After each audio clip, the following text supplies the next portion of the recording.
Welcome to the WION podcast, where we explore fascinating stories and ideas from various fields. In this episode, we explore Amnesty International's warning that India's arms exports to Israel could risk complicity in alleged genocide in Gaza, intensifying scrutiny over defense trade and accountability. The report raises serious questions about arms trade and accountability. India risks complicity in Israel's ongoing genocide against Palestinians in Gaza due to its consistent weapons exports to Israel, flagged UK-based international human rights watchdog Amnesty International. India exported at least 2,596 shipments of weapons to Israel since October 7, 2023. In its report, Amnesty International flagged that India has forged a close and profitable partnership with the Israeli defense sector and embedded itself within the supply chain of Israeli military operations.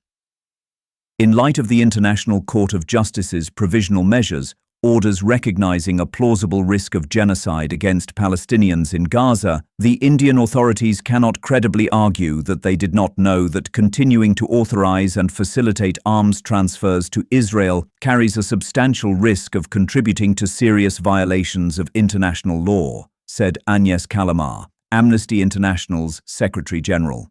The report indicates that India has supplied 390,516 small arms parts for military-grade weapons, 564,970 parts of explosive ordnance, and 298 components of military vehicles that are direct suppliers of the Israeli military. The human rights watchdog also flagged critical structural failure in India's national legal framework around arms transfer, a lack of requirement for human rights due diligence to prevent military items being used in violation of international law, and a lack of transparency in an unaccountable export process. The 42-page report released on 30th July 2026, titled Made in India: The Supply of Weapons and Ammunition to Israel, also flagged that there was battlefield evidence of Indian-made 150mm high-explosive shell casings and components for Skystriker kamikaze drones among the debris in Gaza.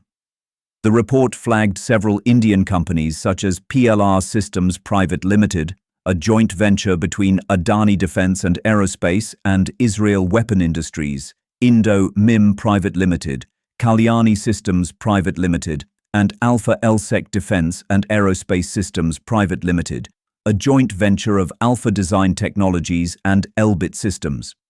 The report also flagged 3 state-owned enterprises: Munitions India Limited, which allegedly exported 1,000 high-explosive 155mm artillery shells to the Israeli defense firm Elbit Systems; Advanced Weapons and Equipment India Limited, which supplied 120 81mm mortar launchers to Elbit Systems in February 2024, and India Optel Limited, 178 military-grade semiconductor items, including vanadium oxide infrared sensors, to Semiconductor Devices Limited. The report also emphasized that the post-ICJ ruling, India's facilitating of international crimes, risks complicity and makes the state and corporate personnel directly liable. India stands in direct violation of the Genocide Convention and its obligation to ensure respect for the Geneva Conventions. Thanks for tuning into this incredible story. If this episode resonated with you, don't forget to hit the like and subscribe button for more captivating stories to come. Stay tuned.